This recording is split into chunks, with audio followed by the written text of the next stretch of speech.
हम लोग चुनाव सुधार पर चर्चा कर रहे हैं।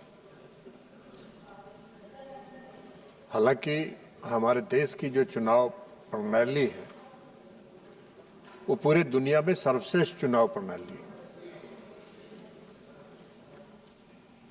और आज हमारे देश की चुनाव प्रणाली की चर्चा पूरे विश्व में होती है कि पूरी निष्पक्षता के साथ इस देश में चुनाव होता है। लेकिन फिर भी चुनाव प्रक्रिया में कोई और भी कितना अच्छा से अच्छा हो, उसमें कोई ना कोई सुधार की गुंजाइश होती है और इसलिए हम लोग इस चुनाव सुधार पर चर्चा कर रहे हैं। हम सब लोग ये उम्मीद कर रहे थे कि विपक्ष की तरफ से ये आएगा कि अभी जो वर्तमान चुनाव प्रणाली है उसमें क्या सुधार की गुंजाइश है और क्या बेहतर बनाया जा सकता है, तो यह चर्चा उस पर सीमित होनी चाहिए थी। लेकिन हम सुन रहे थे कांग्रेस पार्टी के हमारे साथी मनीष तिवारी जी का भाषण। मनीष तिवारी जी, छोड़ दीजिए ना भाई आप। मनीष तिवारी जी वकील भी और वरिष्ठ वकील है। कम से कम जब उन्होंने चर्चा प्रारंभ किया तो मुझको लगा कि कोई सकारात्मक सुझाव उनकी तरफ से आएगी और ऐसा कोई सुझाव देंगे जिससे चुनाव की प्रणाली में और क्या सुधार की गुंजाइश किया जा सकता है। लेकिन उनका भाषण जब हमने सुना तो मुझको आश्चर्य हुआ कि एक वरिष्ठ अधिवक्ता होते हुए भी जिन सवालों को उन्होंने उठाया उस सवाल का इस सदन से कोई लेना देना नहीं है। उन्होंने चर्चा प्रारंभ किया चुनाव आयोग पर। महोदय, आप सबको मालूम है, हम सबको मालूम है कि चुनाव आयोग एक संवैधानिक संस्था है और संवैधानिक संस्थाओं के कार्यकलाप पर हम यहां चर्चा नहीं कर सकते हैं। लेकिन फिर भी वो चुनाव आयोग के कार्यकलाप पर चर्चा कर रहे थे, अब उस पर प्रवचन दे रहे थे। अभी नहीं है, चले गए। लेकिन हम समझते हैं, मैंने हमको आश्चर्य हुआ इस बात से कि मनीष जी जैसा विद्वान आदमी, पढ़ा लिखा आदमी, जिसको संविधान का पता है, वो भी चर्चा कर रहे हैं। तो इसलिए उन्होंने चुनाव आयोग के सवाल पर चर्चा किया जिसका यहां कोई गुंजाइश नहीं है। हाँ, उन्होंने कहा कि चुनाव आयोग को प्रभावित किया जाता है। चुनाव आयोग को हम लोग प्रभावित नहीं करते हैं। इस देश के प्रधानमंत्री आदरणीय नरेंद्र मोदी जी की सरकार कभी किसी संवैधानिक संस्थाओं के कार्यकलाप में कोई हस्तक्षेप नहीं करती है। आप करते थे। अरे वाह भाई वाह, आप कुछ बता दें। आप जिसके साथ गलमहियां लगाए हुए हैं, गिल साहब उदाहरण है इस देश में। गिल साहब मुख्य चुनाव आयुक्त थे और मुख्य चुनाव आयुक्त से हटते राज्यसभा में पहुंच गए और कांग्रेस सरकार में मंत्री बन गए। और आप कह रहे हैं प्रभावित करते हैं। कोई उदाहरण है क्या? कोई उदाहरण है कि मोदी जी की सरकार में किसी संवैधानिक संस्था में बैठे लोगों को राजनीतिक रूप से कहीं से जोड़ा गया हो? नहीं है। यह काम आप करते थे। उसके आगे भी क्या बता देंगे कि जो सर्वोच्च न्यायालय में बैठे हुए एक जज थे, उनको भी राज्यसभा में लाए थे, कांग्रेस पार्टी ने लाया था। तो इसलिए वो छोड़ दीजिए। ये काम आपका है और ये काम मुख्य तौर पर आपका नहीं है। आप तो नहीं है, आप बेकार उसमें कर रहे हैं। उनके साथ ज्यादा मत सटिए, नहीं तो बिहार में जो हालत हुआ है वही वहां भी होगा। इसलिए उधर मत सटिए, थोड़ा दूरे रहिए, डिस्टेंस बना के रखिए। तो इसलिए महोदया, हम कह रहे हैं कि मनीष तिवारी जी ने चुनाव आयोग पर, हमारा काम नहीं है वो। यह संसद पर चुनाव आयोग के कार्यकलाप पर चर्चा नहीं हो सकती है, लेकिन फिर भी बोल रहे हैं। विद्वान है तो बोल रहे हैं। अब विद्वान को कौन रोकेगा भाई? विद्वान है तो जो बोलेगा वही विद्वता में माना जाएगा। अब आप एक बात बताइए कि उन्होंने एसआईआर की चर्चा की।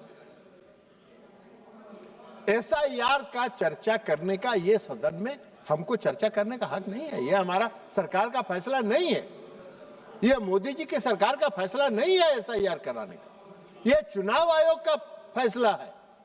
और संविधान ने चुनाव आयोग को यह दायित्व दिया है कि बेहतर से बेहतर व्यवस्था को सुनिश्चित करने के लिए वो अपने कार्यकलाप को चलाए, और इसलिए एसआईआर कराने।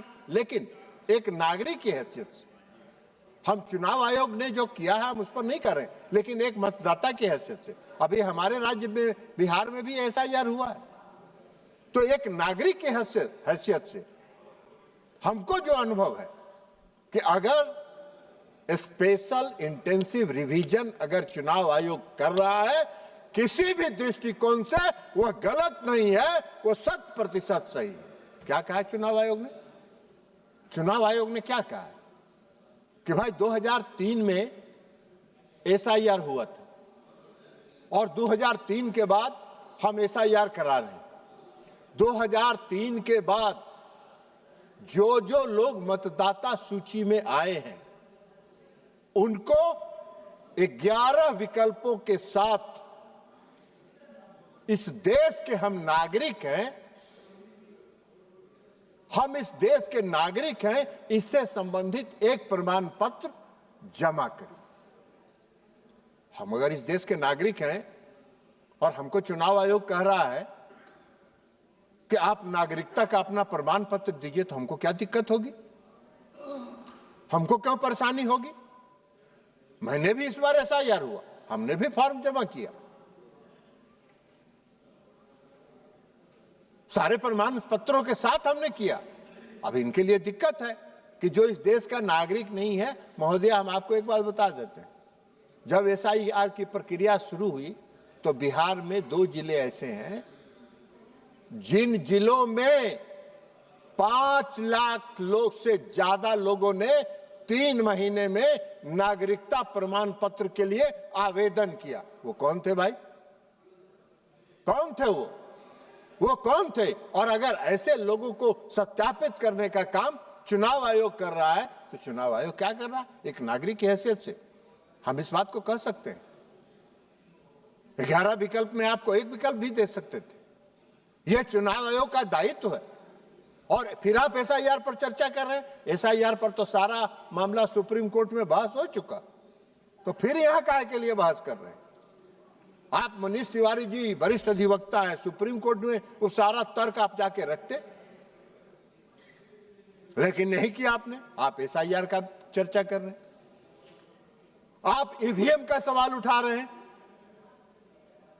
Electric voting machine, electronic voting machine, जरा मनीष तिवारी जी को यह भी बताना चाहिए था कि डॉक्टर मनमोहन सिंह 10 वर्षों तक इस देश के प्रधानमंत्री रहे। किस चुनाव प्रणाली से वो जीत कर यहां आए थे और यूपीए की सरकार में, संसद में सरकार चला रहे थे 10 वर्षों तक? इसी ईवीएम प्रणाली से। इसी ईवीएम प्रणाली से आप अगर 10 साल तक सरकार चला लिए, आपको अगर 10 साल तक बिहार देश की जनता ने आपको अगर सत्ता में बैठा दिया तो ईवीएम ठीक है, और लगातार प्रयास करने के बाद भी आपको जनता स्वीकार नहीं कर रही है तो ईवीएम गलत है। अरे आप ईवीएम के बजाय आप बूथ लूटने का उपाय चाहते हैं। बैलेट जो था वो बूथ लूटने का हथकंडा था, जिसको चुनाव आयोग ने और इस देश की चुनाव प्रणाली से हटा दिया गया, और यह एक सही निर्णय था निष्पक्ष चुनाव कराने की दिशा में। आप ईवीएम पर सवाल उठाते हैं। आप पश्चिम बंगाल जीत जाते हैं तो ईवीएम सही है, आप हिमाचल में जीत जाते हैं तो ईवीएम सही है, आप कर्नाटक जीत जाते हैं तो ईवीएम सही है, आप तेलंगाना जीत जाते हैं तो ईवीएम सही है, जैसे ही आप महाराष्ट्र हारते हैं ईवीएम गलत हो गया, जैसे ही आप हरियाणा हारते हैं ईवीएम गलत हो गया, आप बिहार हारते हैं ईवीएम गलत हो गया। कौन सा मापदंड चलाते हैं? आपका यही दोहरा चरित्र जो है इस देश के लोग पहचानते हैं, और आपके दोहरा चरित्र जो है उस पर कभी देश के लोग भरोसा नहीं करते, यही कारण है। अब मनीष तिवारी जी बोल रहे थे एसआईआर पर। मनीष तिवारी जी तो विद्वान वकील है, संविधान की धारा 326 पढ़ा होगा उन्होंने। अभी ये कल्याण बनर्जी साहब चले गए, 327 संविधान का 327 पढ़ रहे थे, 326 पढ़े ही नहीं।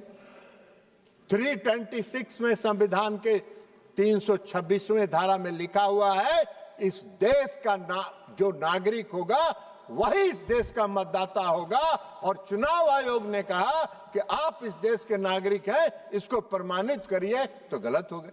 तो संविधान की प्रावधानों के विपरीत आप चर्चा कर रहे हैं, आप संविधान के प्रावधानों के खिलाफ बोल रहे हैं। आप चाहते हैं कि संविधान के प्रावधानों के विपरीत आपकी मनमानी से यह चले। आप किसी भी प्रकार एन केन प्रकार जितना हथकंडा हो सकता है सब हथकंडा अपना के किसी तरह सत्ता पाने के लिए पूरा जुगाड़ कर रहे हैं, पूरा अभियान चला रहे हैं, लेकिन इस देश की जनता आपको स्वीकार ही नहीं कर रही है। वो जान रही है कि आप में कुछ है ही नहीं, कुछ बचा ही नहीं है, तो अब आप क्या करिएगा।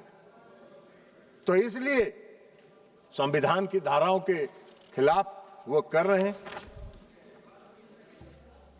अब सवाल ये नहीं है, हम चुनाव सुधार पर चर्चा कर रहे हैं, लेकिन इन सबों का विपक्ष के जितने नेता हैं सबों का भाषण हमने सुना। सबों का भाषण चुनाव सुधार करने के बजाय चुनाव की जो वर्तमान सर्वश्रेष्ठ प्रणाली है उसको कैसे तहस नहस कर दिया जाए, उसको कैसे प्रभावित करने का रास्ता खोल लिया जाए, इसकी चर्चा कर रहे हैं। आप ईवीएम की चर्चा कर रहे थे, मनीष तिवारी जी कह रहे थे वोट देता है पता नहीं चलता। अरे भाई, आप वोट नहीं दिए क्या? हम लोग भी वोट दे के आ रहे हैं। अभी ईवीएम जब आप बटन दबाते हैं तो वीवीपैट दबता है, और वीवीपैट का जो सिग्नल है वो बताता है कि आपने किसको वोट दिया, और तब उसके बाद आप बूथ से बाहर निकलिए। आप क्या बात कर रहे हैं? कौन सा कुतर्क कर रहे हैं? हम सब लोग अभी दे के आए हैं। तो इसलिए आपकी पूरी मंशा है कि इस वर्तमान चुनाव प्रणाली को कैसे तहस नहस किया जाए, कैसे संवैधानिक संस्थाओं को अपमानित किया जाए, कैसे वर्तमान व्यवस्था को, चुनाव प्रणाली को जितना से ज्यादा प्रदूषित कर सकते हैं, प्रदूषित करने का आप लगातार आपका प्रयास है, और प्रदूषित करने का उद्देश्य से ही आप एसआईआर, आप ईवीएम, चुनाव आयोग ने तो कई बार कहा, खुला आमंत्रण दिया है कि अगर ईवीएम में छेड़छाड़ होता है तो कोई आके हमको प्रमाणित करके बता दे। आप कभी जाते ही नहीं है, आप कभी नहीं जाते हैं। जब चुनाव आयोग कहता है कि एफिडेविट करके दीजिए तो विरोधी दल के नेता कच्ची गली पकड़ लेते हैं, कच्ची गली से निकल लेते हैं। तो ये कच्ची गली से निकलने के बजाय पक्की गली पकड़िए। पक्की गली पकड़िएगा तभी जनता का कुछ भरोसा आप पर होगा, और तब आप पर कुछ जनता का भरोसा होगा। वैसे मेरा एक सुझाव है, अभी प्रधानमंत्री जी, आदरणीय प्रधानमंत्री जी ने एक सलाह दिया है, कहा है कि भाई हम मुफ्त टिप्स देने के लिए तैयार हैं। तो आप मुफ्त प्रधानमंत्री जी से मुफ्त टिप्स लीजिए, क्योंकि आदरणीय प्रधानमंत्री जी के यह मानना है कि भाई आज तो विपक्ष कुछ है ही नहीं। जब विपक्ष मजबूत रहता है तो लोकतंत्र मजबूत रहता है। तो प्रधानमंत्री जी तो चाहते हैं तो कुछ टिप्स लीजिए, अकेले में जाइए, कोई प्रधानमंत्री जी किसी को बताएंगे नहीं, चुपके से आपको टिप्स दे देंगे और टिप्स लेके आ जाइए और उस पर काम करिए। तो ये तो काम है नहीं। अभी बिहार चुनाव हुआ है, अभी बिहार चुनाव हुआ है, बड़ा चिल्पों मचा रहे थे। अभी माननीय विरोधी दल के नेता एसआईआर पर पदयात्रा कर रहे थे, पूरे बिहार में भारी पदयात्रा कर रहे थे, और पदयात्रा में दरभंगा में गए तो इनकी रैली में इस देश के प्रधानमंत्री नरेंद्र मोदी जी को भद्दी भद्दी गालियां दी गई, उनके स्वर्गीय माता जी को भद्दी भद्दी गालियां दी गई। आपने एक बार भी उस घटना को कंडेम नहीं किया, आपने नैतिकता के आधार पर नहीं किया, आपने उसको भी नहीं कहा कि हम इसकी घटना की भर्त्सना करते हैं, और आप चर्चा करते हैं। कौन सा मिसलीड कर रहे हैं? कोई मिसलीड नहीं कर रहे हैं, सत्य है, सब नहीं किया, दिखाइए। नहीं किया, किसी ने नहीं किया, किसी ने नहीं किया। तारिक साहब, आपका जमीन भी खसक गया इस बार चुनाव में, चिंता मत करिए। किसी ने कंडेम नहीं किया, किसी ने इसकी भर्त्सना तक नहीं की। और आप बात कर रहे हैं कांग्रेस पार्टी का नेता है, वो कांग्रेस पार्टी का नेता है, वो टिकटार्थी था विधानसभा के चुनाव में, उसको टिकट मिल भी गया। बाद में इन लोगों ने कहा कि बड़ा गड़बड़ हो जाएगा, उसका टिकट बदल दो, तो अंतिम समय में इन लोगों ने टिकट बदल दिया। ये तो इनका चरित्र है। वो भी हार गया, जिसको बदले वो भी हार गया। तो इसलिए महोदया, इनका जो कारनामा है, गोगोई जी, आपका जो कारनामा है, उस कारनामे के कारण आप 27 से 19 पर आए, 19 से अबरी 6 पर पहुंच गए हैं, 6 पर पहुंच गए हैं। अगर यही रहा तो 0 पर, लड्डू पर पहुंचिएगा, लड्डू पर पहुंचिएगा। जरा सुधार अपने आप में करिए, सकारात्मक रोल में आइए। इनके एगो सहयोगी थे, पूरा अपना शपथ ग्रहण का तिथि घोषित कर दिए कि फलना तारीख को हम शपथ ग्रहण लेने के लिए राजभवन जा रहे हैं। स्वघोषित मुख्यमंत्री अपने को बना दिए। अब उनका हश्र जानिए सभापति महोदया, 79 से 25 पर आ गए, 25 पर आ गए। तो ये हश्र है। यही हाल है। इस देश की जनता का भरोसा आप पर नहीं है, इस देश की जनता का विश्वास आप में नहीं है।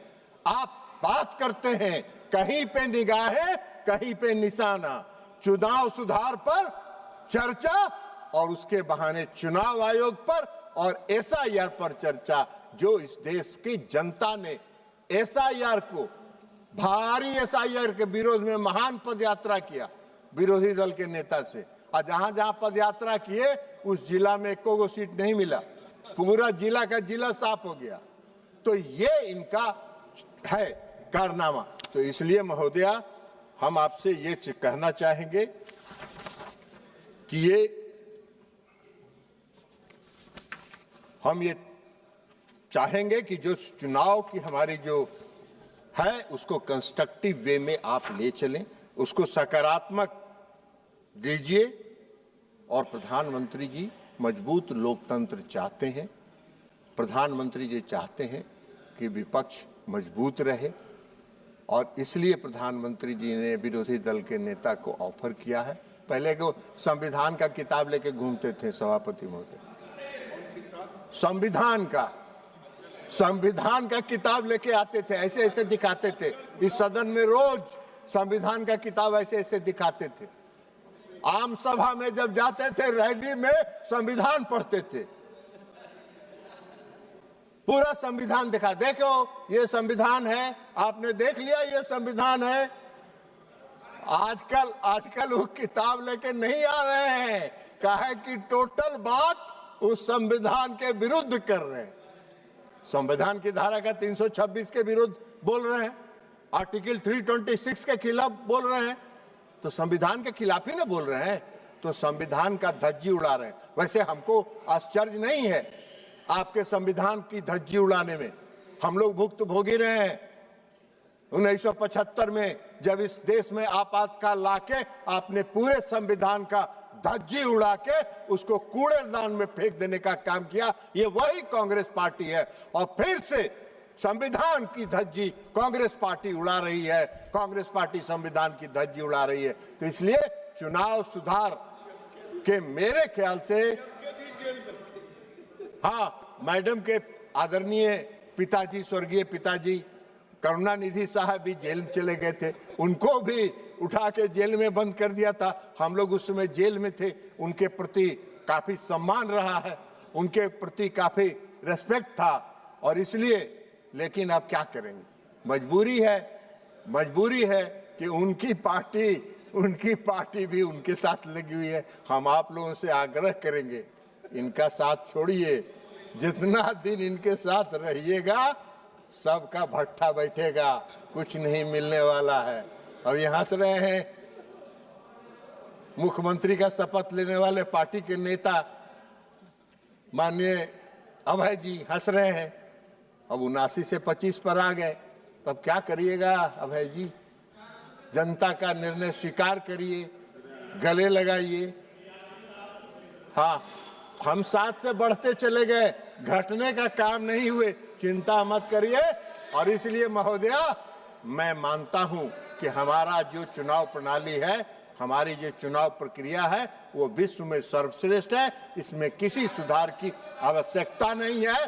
और जो विपक्ष की तरफ से यह लाया गया है, कहीं पे निगाहें, कहीं पे निशाना, चुनाव सुधार के नाम पर संवैधानिक संस्थाओं पर हमला है, जिसको स्वीकार इस देश की जनता नहीं करेगी। बहुत बहुत धन्यवाद।